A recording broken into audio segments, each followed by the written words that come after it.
Set that up. And we are live. This is the new podcast where we made some changes. Hopefully this is a better quality. My Vinny has a light that he's setting up.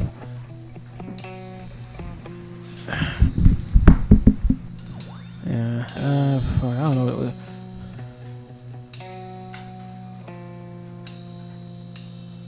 We can cut this part out. Where do you hook that up to, though?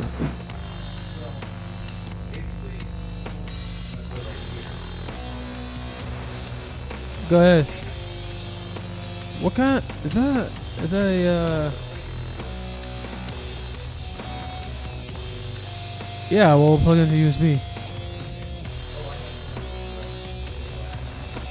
Yeah.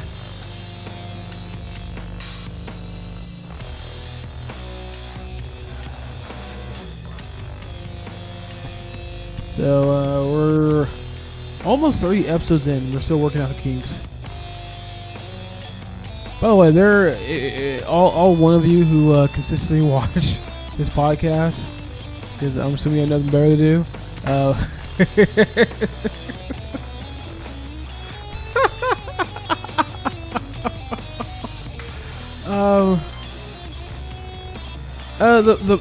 The episodes that have like the robot voice, I think I'm gonna take them down, and then I'm gonna edit the robot parts out, and then I'm gonna call it the lost episodes. So yeah, I guess you can look forward to that. I guess if you've already, Steve, if you've already watched those episodes, and I'm just assuming the one guy who watches our show is called Steve. I don't know why I assume his name is Steve, but I'm calling him Steve. And those of you who like this podcast and want to see us flourish, you can go right ahead and purchase us some headphone headset mic, so that way this dude Vinny Taubner can just move his head all around all he wants, and it's still we don't have to worry about him. Damn, that's good. I like it. Yeah, I stopped because the light just turned on. It's good enough for now. We'll fix it later if there's any issues. Grab your mic. I don't know, somewhere around here.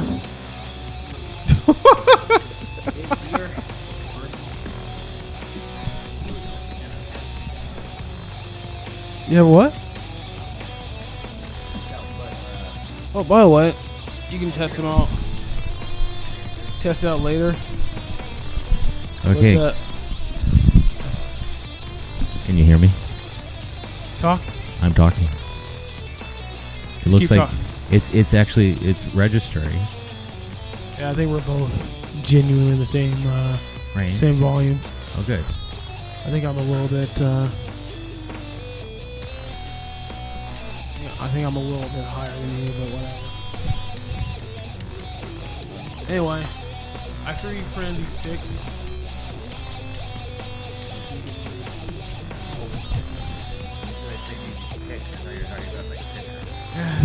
if you notice, they have our symbol on it, so that's cool. And I sent it off the front part, so now it should be smooth. It's not going to catch on any strings.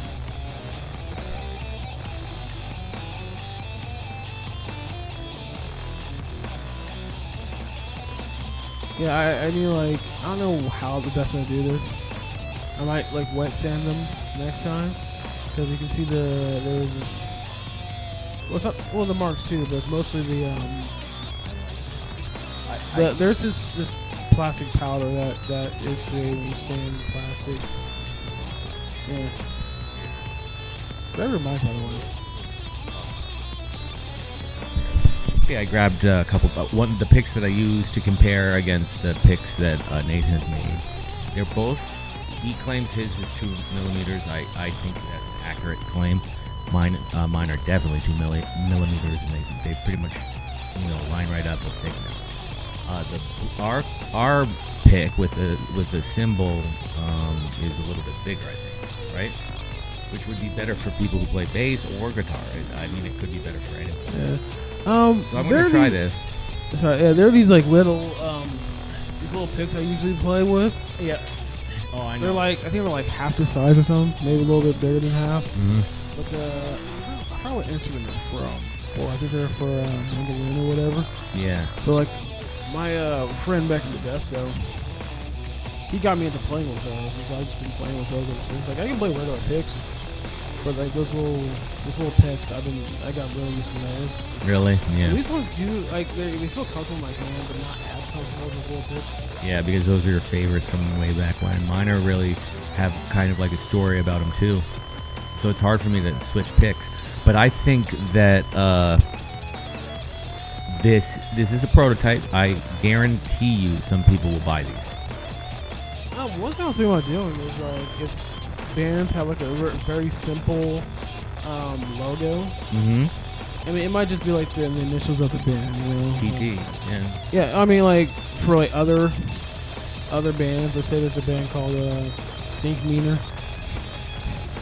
Like we can put like SM on the pick, and it's like there'll be something that they can like toss out during their shows. Yeah. So yeah, I can do like a bunch of those.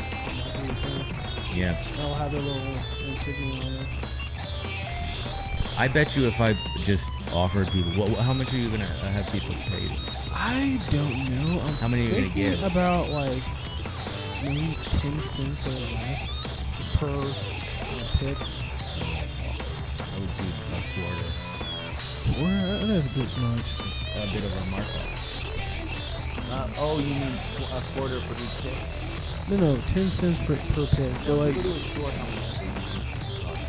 stores for like generic picks, they tend to be fairly cheap. I think it is. I think the stores are around like 10 cents per pick. Oh wow. Yeah. Okay, And so like, if they're like specially made picks, like if you want like picks with your like logo on them, Yeah. it's like essentially custom picks. That's gonna cost you more than just getting like a bunch of generic picks at the car center or off Amazon. right, because these are also picks that are the word and these picks are unique. They're one of a kind, and only a few people are gonna ever get them. So they're kind of special in a way. You know what I mean? I mean, that's what I think. That I think people are gonna want to get some, especially my friends, of course. But. All right. Yeah. And I've got like 35 core friends. I mean, you do have a bunch of bands, right? So like, that could be something we can get into. Like, you tell your band, like, hey, we have these. We can make custom picks. Okay, like we're not gonna do any like special things.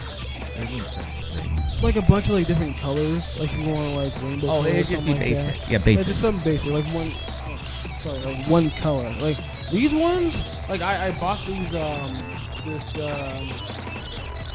ABS plastic, the 3D printing filament. That's what they call it. I bought this filament that's like it changes colors. It's a bunch of different colors, like rainbow filament. Okay. And so like, if you look at these, they're like slightly different color as you go along. Oh. But like, yeah, but like they're just only slightly different because there'll be like a long strand that's used to print one of these. And like the different colors aren't close enough on that strand to really make like a rainbow color. Right. But they are close enough when it comes to like changing one color to the next. Give me that one you sanded down. I want to try it while you're talking. There you go. Oh, you want me to plug this up so you can hear? So we can hear it. So they can hear it? They don't have to. I'll just play it unplugged if you want. Okay, yeah, maybe do. Which one do you? This is. That's me. Yeah, golden cord is me. All right. Actually. I'm not plugged into an amp though. I'm just plugged in. Whatever. Fine. Yeah. Hold on. Let me do this. You just have to turn that on, I guess. Testing. There we go. What if I suddenly broke? Have you ever seen the movie Deliverance? What if I suddenly broke out into that and just started playing it for you guys and not stopping? Would I don't that be know, awkward man. or But really don't awesome? don't play anything that's copyrighted.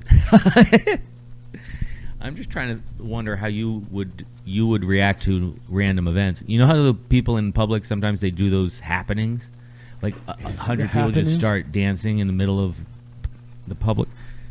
I don't know, but go ahead and play.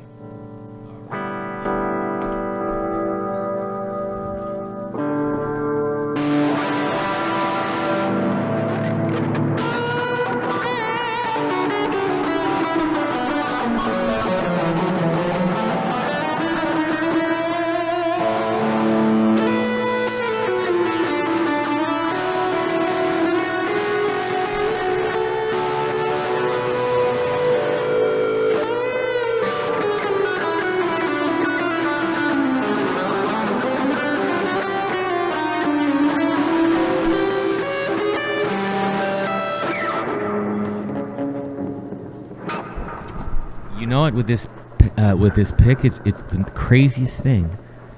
You can really feel how the largeness affects your playing, and it's like I'm at the point where we're playing with this pick that I like the way it feels, but it's a complete different feeling than when I play the smaller pick, my pick. But it's kind of neat because my picking is a little bizarre. Like some people, well, the correct way to hold a pick is with the 2 fingers, right? I always hold it with 3 fingers, the thumb and 2 others. And sometimes I even tilt it backwards, so it's facing down, and then sometimes I even do it facing in different directions to get different textures and stuff. But here I can put both my fingers on the pick, which actually gives kind of a real feeling of stability. Does that make sense to you? Not really. Yeah, it makes sense. It makes sense. All right, let me see that. Let me see that guitar real quick. Yeah, sure. Like I haven't tested these things out really much. Try one of mine too. There you go. Yeah. What now? What? It's just controlled at the guitar.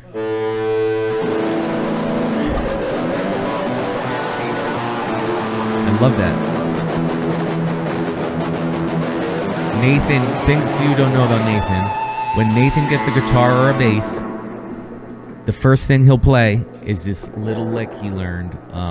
That is actually. Can you play it again for them? It's called "In the Hall of the Mountain King," I believe. Oh wow, who wrote that? Peer Gynt or something? Oh okay. Yeah.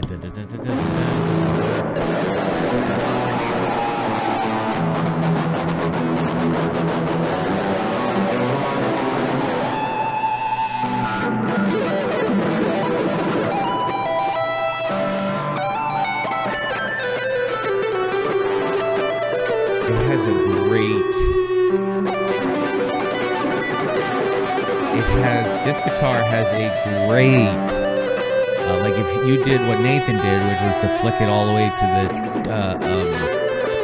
the treble. I mean, he connected himself to the bridge picking. It's just amazing. And it has such a clarity. Oh shit! Sorry, accidentally unplugged. Oh, nice.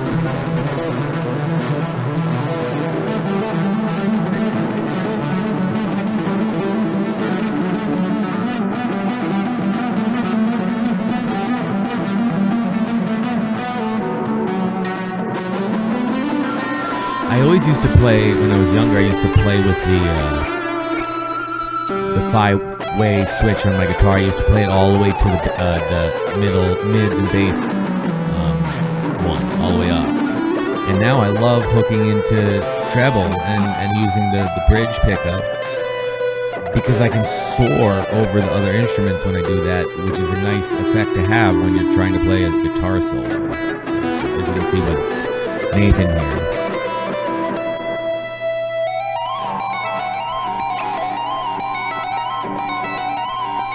So tell me, Nathan, does it feel expensive, or does it, or were your It feels nice. I will say that it feels really nice.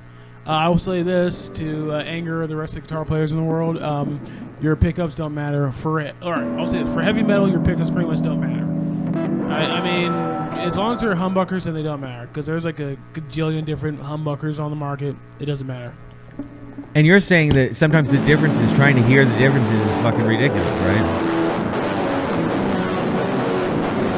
Yes, and he said yes. He nodded yes.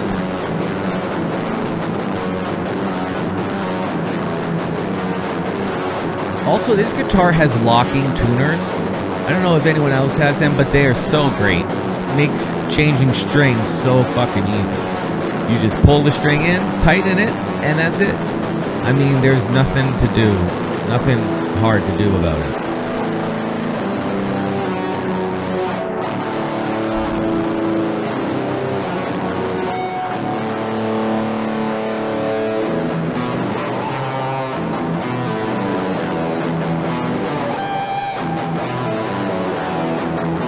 I wish your bass was here. I would totally play bass. I was too busy jamming. I don't even know if you can even hear. Oh, they'll hear it like. I mean, I know they can hear the guitar, but I was wondering if they can actually like hear us talking over the guitar. Yeah. Yeah. Yeah, I think it works.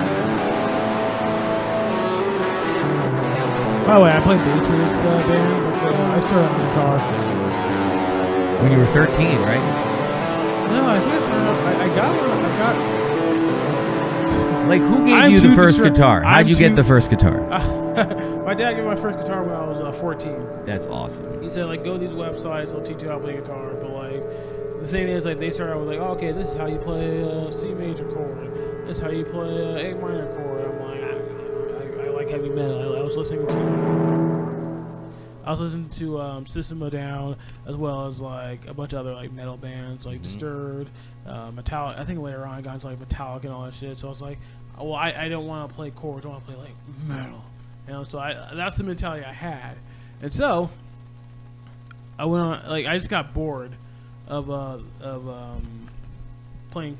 I got bored of guitar really quickly, and then I think when I turned I think I turned 17, and I forgot what got me into like picking up a guitar, but I started picking up a guitar again, and then I started taking lessons, and I realize I keep saying yeah, I started taking lessons, and the guy I took lessons from, he told me that chords are very important for heavy metal. So I'm like, okay, that's when I started learning more about chords.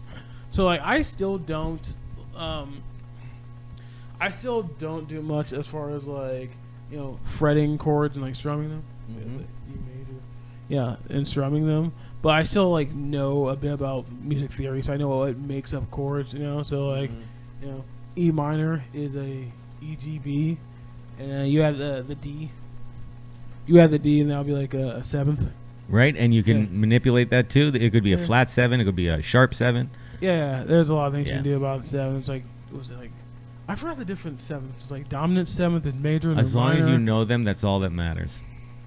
Yeah, something like that. Yeah, dominant 7 is like your standard like blues sound, right? I don't know. And then they have the minor 7, and then not augmented 7. I forget that part.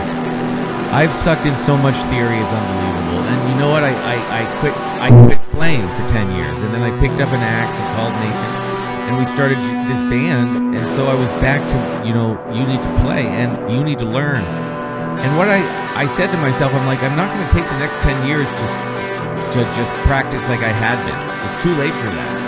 Whatever I have is what I have. You know, that's what knowledge I have now is all the knowledge I'm ever going to use, because I've already learned it all. I don't want to be fucking learning anymore. I want to play, and playing is way different than learning how to play guitar. Playing the guitar is almost like a Buddhist, like meditative state. You know, so that's much different than knowing your ABCs of the guitar. So most people learn theory just to throw it away, because once you've learned it, you don't want it to dominate your entire style. Otherwise, you're not original. I don't know. Yeah. Are you still using your pick? Oh no, you're using finger style.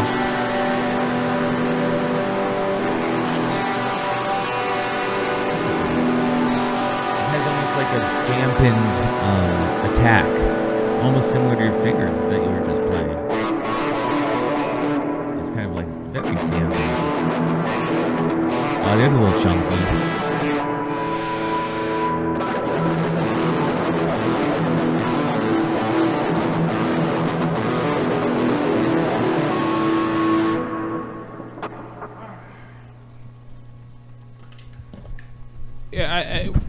have to figure something out. We're gonna have to plan this better if we ever want to like have a podcast and like have a conversation while we're jamming. Because I feel like pretty sure like 70% of that was guitar, and maybe like 30% of that was actual vocal. Actually, us talking.